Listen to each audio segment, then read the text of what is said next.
Hi friends, welcome to my YouTube channel. Telangana TET and DSC కోసం తయారు చేయబడిన ఈ సోషల్ మెటీరియల్ మా యాప్లో అవైలబుల్ ఉంది. యాప్ లింక్ డిస్క్రిప్షన్లో ఉంది. సో ఈ మెటీరియల్ని మీరు మాకు కాల్ లేదా వాట్సాప్ చేసి కూడా పొందొచ్చు. Mobile number 9494525644. సో మెటీరియల్ 1500 పేజీలకు పైగా కలర్స్తో హైలైట్ చేయబడి ఉంది. 10th క్లాస్ 16th లెసన్ భారతదేశంలో ఎన్నికల ప్రక్రియ 2024-25 బుక్స్ ప్రకారం తయారు చేయబడింది. ప్రపంచంలో అతిపెద్ద ప్రజాస్వామ్య దేశమైన భారతదేశం స్వాతంత్ర్యం పొందిన నాటి నుండి ఎన్నికల ద్వారా ప్రజాస్వామ్య విలువలకు గట్టి పునాదులు వేసుకుంది. దేశంలో ఎన్నికల్ని నిర్వహించేది భారత ఎన్నికల సంఘం. ఎన్నికల సంఘం రాజకీయ పార్టీల కోసం ఎన్నికల నియమావళిని రూపొందిస్తుంది. ఎన్నికల సంఘం ఎన్నికల ఫలితాల్ని ప్రకటించి కేంద్ర లేక రాష్ట్రానికి సంబంధించిన ప్రభుత్వానికి సమర్పిస్తుంది. ఈ విధానం ద్వారా కొత్త ప్రభుత్వం ఏర్పాటు చేయడానికి మార్గం సుగమం అవుతుంది. భారత ఎన్నికల సంఘం 1950 జనవరి 25న ఏర్పడింది. ఇది ఒక స్వయం ప్రతిపత్తి కలిగిన రాజ్యాంగ సంస్థ. భారతదేశంలో ఎన్నికల ప్రక్రియను సజావుగా నిర్వహించే బాధ్యత దీనిపై ఉంది. ఓటర్ల జాబితాను రూపొందించి దేశంలో లోక్సభ, రాజ్యసభ, రాష్ట్ర శాసనసభలు, రాష్ట్రపతి, ఉపరాష్ట్రపతి ఎన్నికల్ని నిర్వహించేది భారత ఎన్నికల సంఘం. సో మళ్ళీ చూద్దాం. లోక్సభ, రాజ్యసభ, రాష్ట్ర శాసనసభలు, రాష్ట్రపతి మరియు ఉపరాష్ట్రపతి ఎన్నికల్ని భారత లేదా కేంద్ర ఎన్నికల సంఘం నిర్వహిస్తుంది. 2010 జనవరి 25 నాటికి భారత ఎన్నికల సంఘం ఏర్పడి 60 సంవత్సరాలు పూర్తయినందువల్ల వజ్రోత్సవాల్ని నిర్వహించి 2011 జనవరి 25న తొలి ఓటర్ల దినంగా ప్రకటించారు. సో 2025లో మనం జరుపుకోబోయేది 15వ ఓటర్ల దినోత్సవం. 2025 జనవరి 25 15వ ఓటర్ల దినోత్సవం జరగనుంది. ఎన్నికల సంఘానికి స్వయం ప్రతిపత్తి. అధిక జనాభా ఉన్న భారతదేశంలో ఎన్నికల నిర్వహణ ఎంతో క్లిష్టమైన ప్రక్రియ. బ్రిటిష్ పాలనా కాలంలో కేవలం 14% జనాభా మాత్రమే ఓటు హక్కుని కలిగి ఉండేవారు. సో నెగిటివ్కి రెడ్ కలర్ ఇచ్చాను చూసుకోండి. కేవలం 14% జనాభా మాత్రమే బ్రిటిష్ పాలనా కాలంలో ఓటు హక్కుని కలిగి ఉండేవారు. 1952లో తొలి సార్వత్రిక ఎన్నికల సమయంలో 17.32 కోట్ల ఓటర్లుండగా ప్రస్తుతం ఈ సంఖ్య 67 కోట్లు దాటింది. మన దేశంలో ఈ భారీ ఎన్నికల ప్రక్రియని ఎన్నికల సంఘం సుమారుగా 45 లక్షల సిబ్బందితో నిర్వహిస్తోంది. కేంద్ర ఎన్నికల సంఘం. కేంద్ర ఎన్నికల సంఘానికి ఎన్నికల నిర్వహణ కోసం ప్రత్యేక సిబ్బంది లేరు. రాజ్యాంగంలోని ఆర్టికల్ 324 సబ్సెక్షన్ 6 ప్రకారం రాష్ట్రపతి గవర్నర్ల అనుమతితో కేంద్ర రాష్ట్ర ప్రభుత్వ సిబ్బందిని ఎన్నికల నిర్వహణ కోసం తీసుకుంటుంది. రాజ్యాంగంలోని ఆర్టికల్ 324(6) ప్రకారం రాష్ట్రపతి గవర్నర్ల యొక్క అనుమతితో కేంద్ర రాష్ట్ర ప్రభుత్వ సిబ్బందిని ఎన్నికల నిర్వహణ కోసం తీసుకుంటుంది. ఆ సమయంలో ప్రభుత్వ శాఖలపై అధికారం కేంద్ర ఎన్నికల సంఘానిదే. కేంద్ర ఎన్నికల సంఘం అనుమతి లేకుండా ప్రధాన నిర్ణయాలు తీసుకోకూడదు. ప్రధాన ఎన్నికల కమిషనర్, ప్రధాన ఎన్నికల అధికారి భారతదేశంలో ఎన్నికల కమిషన్కి అధిపతి. జాతీయ మరియు రాష్ట్ర శాసనసభల ఎన్నికల్ని సజావుగా నిష్పక్షపాతంగా జరపడానికి రాజ్యాంగబద్ధంగా అధికారాల్ని ప్రధాన ఎన్నికల కమిషనర్కి ఇవ్వబడ్డాయి. జాతీయ మరియు రాష్ట్ర శాసనసభల ఎన్నికలు. సాధారణంగా ఇతను భారత సివిల్ సర్వీస్కి చెందినవాడై ఉంటాడు. పదవీ కాలం 6 లేదా 65 సంవత్సరాలు నిండే వరకు ఉంటాడు ప్రధాన ఎన్నికల కమిషనర్.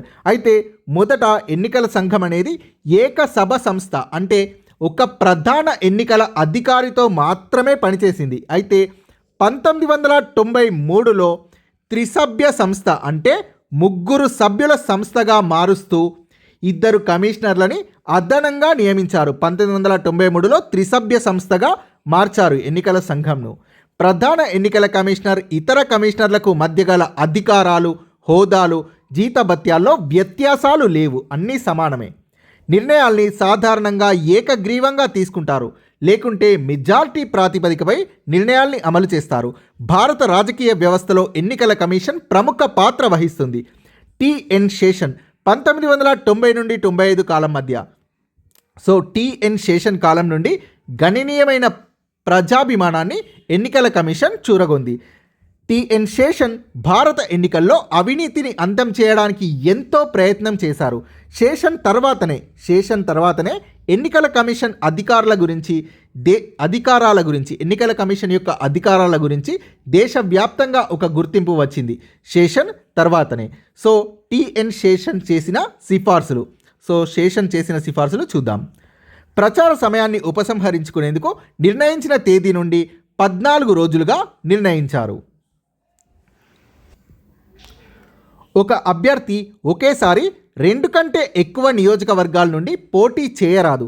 ఒక వ్యక్తి ఏదైనా నేరంలో కనీసం 2 సంవత్సరాలు శిక్ష అనుభవిస్తే 6 సంవత్సరాల పాటు ఎన్నికల్లో పోటీ చేయకుండా నిషేధించాలి. ఎన్నికల పోటీలో ఉన్న అభ్యర్థి మరణిస్తే ఎన్నిక వాయిదా వేయాలి, కానీ ఎన్నికని రద్దు చేయకూడదు.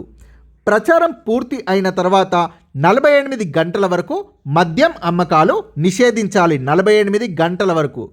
సో ఇవన్నీ కూడా టిఎన్ శేషన్ యొక్క సిఫార్సులు. కానిదేది అని అడిగే ఛాన్స్ ఉంటుంది. సో జాగ్రత్తగా చూడండి. ప్రారంభంలో రాజ్యాంగంలో ఓటింగ్ వయస్సు 21 సంవత్సరాలు ఉండేది. కానీ 1988లో 61వ రాజ్యాంగ సవరణ ద్వారా దాన్ని 18 సంవత్సరాలకు తగ్గించారు.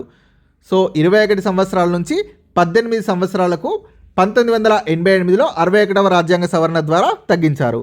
ఎన్నికల కమిషన్ విధులు రాజ్యాంగంలోని 15వ భాగంలోని ఆర్టికల్ 324 నుండి 329 వరకు ఎన్నికల సంఘం నిర్మాణం, అధికార విధుల్ని గురించి వివరించారు.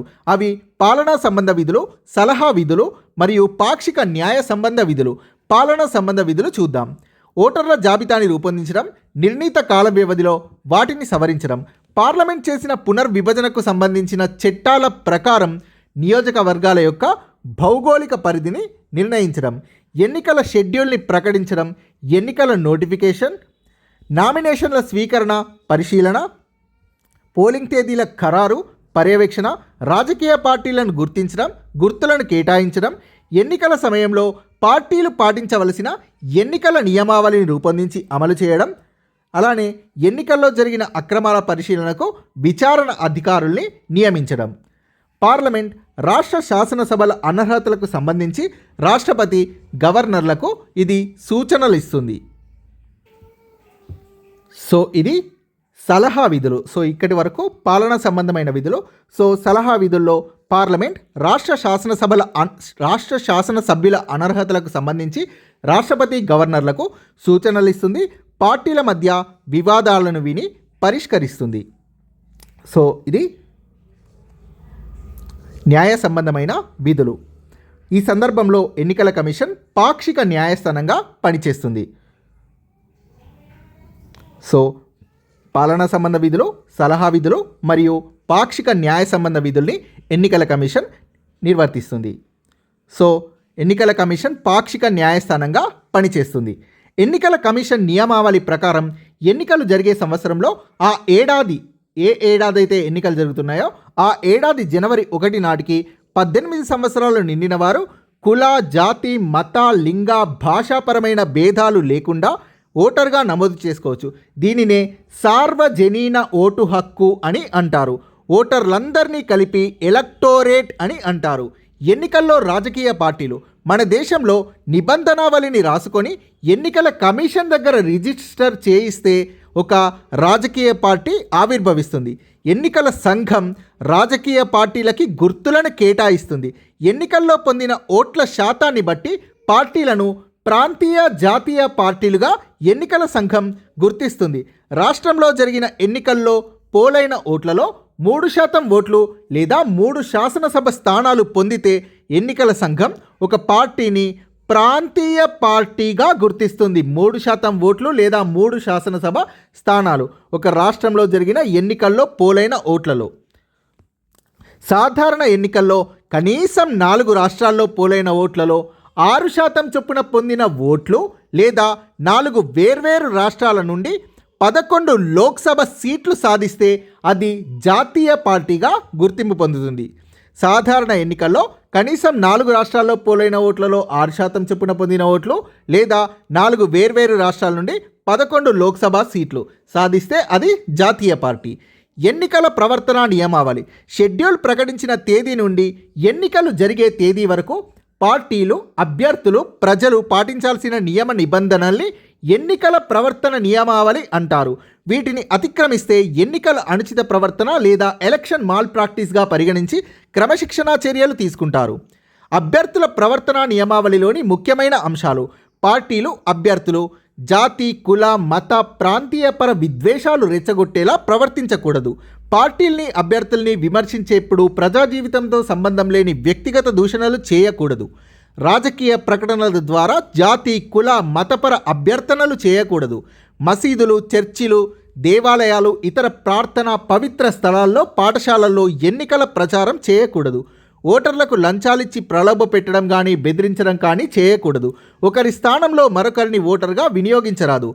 పోలింగ్ స్టేషన్కి 100 మీటర్ల పరిధిలో ప్రచారం నిర్వహించకూడదు. చాలా చాలా ఇంపార్టెంట్. 100 మీటర్ల పరిధిలో గడువు దాటాక ప్రచారం చేయకూడదు. పోలింగ్ స్టేషన్లకు ఓటర్లను తీసుకురావడం, తిరిగి తీసుకెళ్లడం వంటివి నిషిద్ధం. ప్రశాంత జీవనానికి భంగం కలిగేలా ఇళ్ల ముందు నిరసన ప్రదర్శనలు, పికెటింగ్లు చేయడం నిబంధనలకు విరుద్ధం. అనుమతి లేకుండా ఇళ్లపై జెండాలు ఎగరవేయడం, బ్యానర్లు కట్టడం, గోడలపై నినాదాలు రాయడం, పోస్టర్లు అతికించడం వంటివి చేయరాదు. ఈ ఎన్నికల నియమావళిపై కొంతమంది అభ్యర్థులు, సంస్థలు కోర్టుల్ని ఆశ్రయించడం జరిగింది. సభలు, సమావేశాలు, ఊరేగింపు.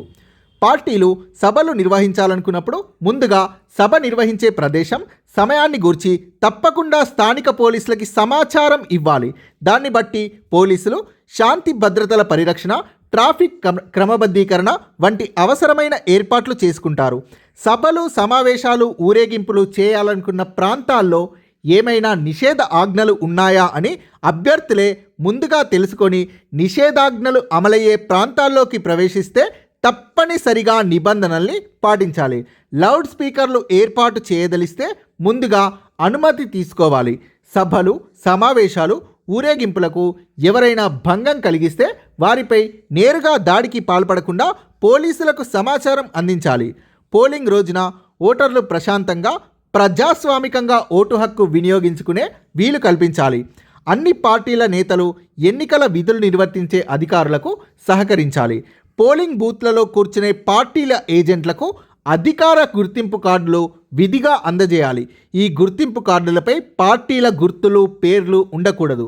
ఎన్నికలకు 48 గంటల ముందుగానే ప్రచారం నిలిపేయాలి. ఎస్ఎంఎస్లు కూడా నిషిద్ధం.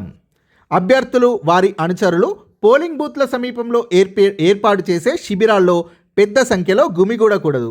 శిబిరాల్లో పోస్టర్లు, జెండాలు, గుర్తులు, ఇంకా ఏ ఇతర ఎన్నికల సామాగ్రి, తినుబండారాలు ఉంచరాదు. సో చాలా చాలా ఇంపార్టెంట్. ప్రతి లైన్ కూడా ఇంపార్టెంటే. ఎన్నికలు, కోర్టు తీర్పులు. డాక్టర్ సుబ్రహ్మణ్య స్వామి కేసులో 2013లో సుప్రీంకోర్టు ఓటరు తన ఓటును వినియోగించుకున్న తర్వాత తాను ఓటు వేసిన అభ్యర్థి పేరు, గుర్తు మొదలైన వివరాలతో కూడిన ముద్రిత పేపర్ని పొందడానికి వీలుగా ఈవీఎంలలో అంటే ఎలక్ట్రానిక్ ఓటింగ్ మిషన్లలో voter verified paper audit trial ఏర్పాటు చేయాలని పేర్కొంది.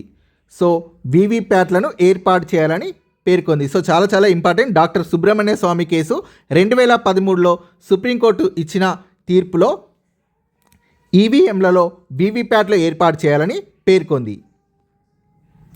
People's union of civil liberties case 2013లో పోటీ చేస్తున్న అభ్యర్థుల్ని కాదని, వారికి ప్రతికూలంగా ఓటు వేసే అధికారం ఓటర్కి ఉందని సుప్రీంకోర్టు పేర్కొంది. ఈ తీర్పు అమలు చేయడానికి election commission NOTA, none of the ఎబోవ్ని ఏర్పాటు చేసింది. So people's union of civil liberty 2013లో సుప్రీంకోర్టు ఇచ్చిన తీర్పు ఆధారంగా అమలు చేయడానికి ఎన్నికల కమిషన్ నోటాను ఏర్పాటు చేసింది. మళ్ళీ people's union of civil liberties case 2013లో సుప్రీంకోర్టు తీర్పు చెబుతూ పార్లమెంట్, రాష్ట్ర శాసనసభలకు పోటీ చేసే అభ్యర్థి నేర చరిత్ర, జీవిత భాగస్వామి, పిల్లలు, ఆస్తులు, అప్పులు, విద్యా అర్హత మొదలైన అంశాలతో కూడిన ప్రమాణ పత్రాన్ని తప్పనిసరిగా వెల్లడించాలని పేర్కొంది. సో చాలా చాలా ఇంపార్టెంట్ ఈ మూడు. సో కిందివి రెండు కూడా people's union of civil liberties, year కూడా 2013 సేమ్. ఒకటేమో నోటాను ఏర్పాటు చేయడం, సో ఇంకొకటి పార్లమెంట్, రాష్ట్ర శాసనసభలకు పోటీ చేసే అభ్యర్థి నేర చరిత్ర, జీవిత భాగస్వామి, పిల్లలు, ఆస్తులు, అప్పులు, విద్యార్హత మొదలైన అంశాలతో కూడిన ప్రమాణ పత్రాన్ని తప్పనిసరిగా వెల్లడించాలని పేర్కొంది. సో మళ్ళీ చూసుకోండి, ఇందులోంచి క్వశ్చన్ వచ్చే అవకాశం ఉంది. ఎన్నికల సమయంలో అధికార పార్టీలు ఎన్నికల్లో తమ అధికారాన్ని దుర్వినియోగపరచకుండా ఎన్నికల సంఘం కొన్ని నియమాల్ని రూపొందించింది. అధికార పార్టీ నాయకులు పార్టీ పనులకు పాలనా యంత్రాంగాన్ని వినియోగించకూడదు. అధికార పర్యటనలు మరియు పార్టీ యొక్క ప్రచార పర్యటనలు రెండూ కలిపి ఉండరాదు. ప్రభుత్వ వాహనాల్ని ప్రచారానికి వాడరాదు. సెక్యూరిటీ వాహనాలు 3కు మించితే దాన్ని ఎన్నికల వ్యయంలో చూపెట్టాలి. ఎన్నికల్లో పోటీ చేసే అభ్యర్థుల ప్రవర్తన నియమావళి అనేది ఎన్నికల ప్రణాళిక తేదీలు ప్రకటించిన తర్వాత అమల్లోకి వస్తుంది. ప్రభుత్వ వసతి గృహాలు, ఆఫీసులు మొదలైన ప్రభుత్వ ఆస్తులు ఏవి కూడా పార్టీలు ప్రచారానికి వినియోగించకూడదు. పత్రికల్లో, టీవీల్లో ప్రభుత్వ సంక్షేమ కార్యక్రమాల ప్రచారానికి ప్రకటనలు ఇవ్వకూడదు. పత్రికల్లో, టీవీల్లో ఇచ్చే పార్టీ ప్రకటనలు ముందుగా ఎన్నికల సంఘానికి చూపించి అనుమతి తీసుకోవాలి. ఎలక్షన్ నోటిఫికేషన్ వెలువడ్డాక ఎలాంటి గ్రాంట్లు చెల్లింపులు చేయకూడదు. కొత్త పథకాలు ప్రకటించకూడదు. శంకుస్థాపనలు చేయకూడదు మరియు హామీలు ఇవ్వకూడదు. వివిధ స్థాయిల్లో ఎన్నికల నిర్వహణ. రాష్ట్ర స్థాయిలో ఎన్నికల సంఘానికి సహాయకారిగా రాష్ట్ర ఎన్నికల ప్రధాన అధికారి లేదా స్టేట్ చీఫ్ ఎలక్టోరల్ ఆఫీసర్ ఉంటారు. ప్రస్తుత Telangana chief electoral officer Sudarshan Reddy, CEO of Telangana. అంటే Telangana chief electoral officer Sudarshan Reddy. కేంద్ర ఎన్నికల సంఘం రాష్ట్ర ప్రభుత్వాన్ని సంప్రదించి వీరిని నియమిస్తుంది, చీఫ్ ఎలక్టోరల్ ఆఫీసర్లను. ఈ పదవికి రాజ్యాంగ ప్రతిపత్తి లేదు. సాధారణంగా సీనియర్ ఐఏఎస్ ఆఫీసర్ని నియమిస్తారు. రాష్ట్రంలో జరిగిన పార్లమెంట్, రాష్ట్ర శాసనసభల ఎన్నికలు ఇతడి పర్యవేక్షణలో జరుగుతాయి. జిల్లా స్థాయిలో జిల్లా కలెక్టర్ ముఖ్య ఎన్నికల అధికారిగా వ్యవహరిస్తారు. ప్రతి నియోజకవర్గంలో ఎన్నికల్ని నిర్వహించడానికి, పర్యవేక్షించడానికి ఒక అధికారిని నియమిస్తారు. ఈ అధికారిని రిటర్నింగ్ అధికారి అని అంటారు. గుర్తుపెట్టుకోండి, ప్రతి నియోజకవర్గంలో నియమిస్తారు రిటర్నింగ్ అధికారిని. ఓటర్ల జాబితాలో నమోదు కాబడి ప్రతినిధిగా ఎన్నికగుటకు తగు అర్హతలు, ఆసక్తి కలిగిన అభ్యర్థులు తమ నామ ప్రతిపాదన పత్రాలు అంటే నామినేషన్ పేపర్స్ని రిటర్నింగ్ అధికారికి సమర్పిస్తారు. ఈ ఎన్నికల పత్రాలపై వారి అభ్యర్థిత్వాన్ని ఓటర్ల జాబితాలో పేర్లున్న వ్యక్తులు ప్రతిపాదిస్తూ, బలపరుస్తూ సంతకాలు చేయాలి. గుర్తింపు పొందిన పార్టీల తరపున పోటీ చేసే అభ్యర్థుల్ని ఆయా పార్టీల అభ్యర్థులు అని అంటారు. మిగతా వారిని స్వతంత్ర అభ్యర్థులు అంటారు. రిటర్నింగ్ అధికారి తమకు సమర్పించిన నామ ప్రతిపాదనలు అంటే నామినేషన్ పేపర్స్ని పరిశీలిస్తారు. దీన్నే స్క్రూటినీ అంటారు. వాటిలో సక్రమ ప్రతిపాదనల జాబితాను ప్రకటిస్తారు. నిర్ణీత గడువులోగా ఉపసంహరించుకునే అవకాశం కూడా ఉంటుంది. ఆ గడువు ముగిసిన తర్వాత పోటీ చేసే అభ్యర్థుల తుది జాబితా ప్రకటిస్తారు. వీరికి ఆయా పార్టీలకు సంబంధించిన గుర్తుల్ని కేటాయిస్తారు. స్వతంత్ర అభ్యర్థులకు అందుబాటులోని ప్రత్యేక గుర్తుల్ని కేటాయిస్తారు. వాటిని అనుసరించి ఈవీఎం అంటే ఎలక్ట్రానిక్ ఓటింగ్ మెషిన్లను సిద్ధం చేస్తారు. పార్లమెంట్ మరియు రాష్ట్ర శాసనసభలకు దాదాపు ఇలాంటి విధి విధానాలనే పాటిస్తారు. ఒకే నియమ నిబంధనలు అందరికీ వర్తిస్తాయి. అంటే పార్లమెంట్ మరియు రాష్ట్ర శాసనసభల్లో జరిగే ఎలక్షన్స్లో ఒకే నియమ నిబంధనలు అందరికీ వర్తిస్తాయి. ఓటింగ్ ప్రక్రియ. జిల్లా ఎన్నికల అధికారులు పోలింగ్ ఏర్పాట్లను విస్తృతంగా చేస్తారు. పోలింగ్ కేంద్రాల్ని నెలకొల్పి పోలింగ్ స్టేషన్లలో విధులు నిర్వహించడానికి ప్రిసైడింగ్ ఆఫీసర్ని నియమిస్తారు. పోలింగ్ కేంద్రాల్ని నెలకొల్పి పోలింగ్ స్టేషన్లలో విధులు నిర్వహించడానికి నియమించేది ప్రిసైడింగ్ ఆఫీసర్ని. ఇతడికి సాయంగా మరికొంతమందిని పోలింగ్ ఆఫీసర్స్గా నియమిస్తారు. ఇంకొంతమందిని పర్యవేక్షణకు ప్రత్యేకంగా నియమిస్తారు. పోలింగ్ రోజున ఓటర్ల జాబితాలో పేర్లున్న ఓటర్లందరినీ ఓటు వేయడానికి అనుమతిస్తారు. ఈ ప్రక్రియలో ఓటర్లను గుర్తించడానికి సహాయపడేది పోలింగ్ ఏజెంట్లు. ఓటు హక్కును వినియోగించుకోబోతున్న వారి ఎడమ చేతి చూపుడు వేలిపై చెరిగిపోని సిరా గుర్తుని పెడతారు. ఇండెలిబుల్ అంటే చెరిగిపోనిది సిరా గుర్తుని పెడతారు ఎడమ చేతి చూపుడు వేలిపై. ఈవీఎంలు కాకుండా బ్యాలెట్ డబ్బాల్ని వాడుతుంటే బ్యాలెట్ పత్రంలో స్వస్తిక్ ముద్రని వేసి నిర్ణీత విధంగా మడిచి బ్యాలెట్ పెట్టెలో వేస్తారు. బ్యాలెట్ డబ్బాల్ని వాడుతుంటే బ్యాలెట్ పత్రంలో స్వస్తిక్ ముద్ర వేసి నిర్ణీత విధంగా మడిచి బ్యాలెట్ డబ్బాలో వేస్తారు.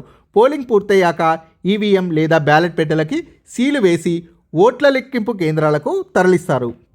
అక్కడ ఓట్ల లెక్కింపు జరుగుతుంది.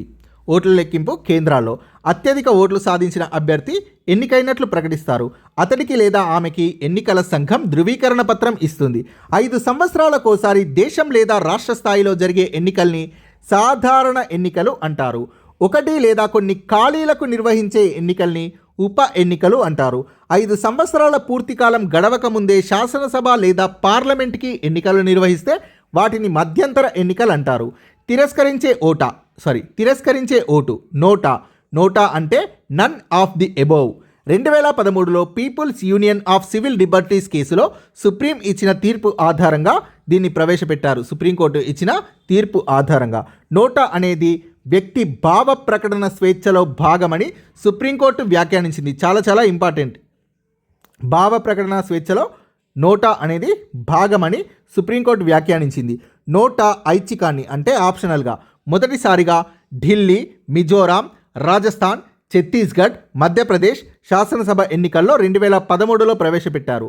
సో నోటా ఐచ్ఛికాన్ని మొట్టమొదటిసారిగా ఏ రాష్ట్రాల్లో ప్రవేశపెట్టారు లేదా ఈ కింది ఏ రాష్ట్రాల్లో ప్రవేశపెట్టలేదు అని అడిగే ఛాన్స్ ఉంటుంది. సో గుర్తుపెట్టుకోండి, ఢిల్లీ, మిజోరాం, రాజస్థాన్, ఛత్తీస్గఢ్, మధ్యప్రదేశ్ శాసనసభ ఎన్నికల్లో నోటా ఐచ్ఛికాన్ని 2013లో ప్రవేశపెట్టారు. నోటా అనేది కేవలం ఓటర్కున్న ఐచ్ఛికం మాత్రమే. అభ్యర్థి గెలుపు లేదా ఓటమిని నోటా ప్రభావితం చేయదు. ఒకవేళ నోటాకే ఎక్కువ ఓట్లు వచ్చినా కూడా తర్వాత స్థానంలోని వ్యక్తి గెలుపొందినట్లు ప్రకటిస్తారు. ఎన్నికల సంస్కరణలు అత్యావశ్యకం. ప్రపంచంలో అత్యధిక జనాభా ఉన్న దేశాల్లో మనది 2వ స్థానం, ప్రస్తుతం మొదటి స్థానం. ఇక్కడ సాధారణ ఎన్నికల నిర్వహణ అనేది ఒక మహత్తర కార్యక్రమం. ప్రజాస్వామ్య ప్రక్రియలో కొన్ని సమస్యలు ఎదురైనా కొందరు నీతిపరులైన అంకిత భావం కలిగిన రాజకీయ నాయకుల ఉదాహరణలు మన ప్రజాస్వామ్యం గర్వపడేలా చేశాయి. పోస్టల్ బ్యాలెట్ ఎన్నికల్లో విధులు నిర్వహిస్తున్న సిబ్బంది తమ స్వంత ప్రాంతాల్లో కాకుండా ఎక్కడెక్కడో విధులు నిర్వహిస్తుంటారు. వారు ఓటు హక్కును వినియోగించుకోవడానికి ఎన్నికల కమిషన్ కల్పించిన సౌకర్యమే పోస్టల్ బ్యాలెట్. పోస్టల్ బ్యాలెట్ అంటే ఎన్నికల విధులకు కేటాయించబడినటువంటి సిబ్బంది ఎన్నికల తేదీల కంటే ముందుగానే తమ ఓటు హక్కుని బ్యాలెట్ పేపర్ ద్వారా వినియోగించుకుంటారు. ఎన్నికల తేదీల కంటే ముందే తమ ఓటు హక్కుని బ్యాలెట్ పేపర్ ద్వారా వినియోగించుకుంటారు. వీటిని సంబంధిత అధికారులు వారి స్వంత పోలింగ్ స్టేషన్లకు ప్రత్యేక ఏర్పాట్ల ద్వారా పంపిస్తారు. ఎన్నికల రద్దు. సో ఇది న్యూస్ చూద్దాం. ఎన్నికల రద్దు గురించి వచ్చిన ఆర్టికల్ బాక్స్లో దేశ ఎన్నికల సంఘ చరిత్రలో. సో ఇది మొన్న 2024 టెట్లో అడిగారు. దేశ ఎన్నికల సంఘ చరిత్రలో తొలిసారిగా తాను విడుదల చేసిన ఎన్నికల నోటిఫికేషన్ని తానే రద్దు చేసింది. ఇటీవల తమిళనాడు అసెంబ్లీ ఎన్నికల సందర్భంగా అరవకురిచి, తంజావూర్ అసెంబ్లీ నియోజకవర్గాల్లో రాజకీయ పార్టీలు, అభ్యర్థులు ఓటర్లకు భారీగా డబ్బును పంచుతున్నారన్న ఆరోపణలతో ఎన్నికల సంఘం 2016 మే 16న జరగాల్సిన ఉప ఎన్నికల్ని వాయిదా వేసింది. కొద్ది కాలం తర్వాత ఎన్నికల సంఘం తిరిగి ఎన్నికల్ని నిర్వహించింది. So thank you friends. Please subscribe this channel and please share this channel.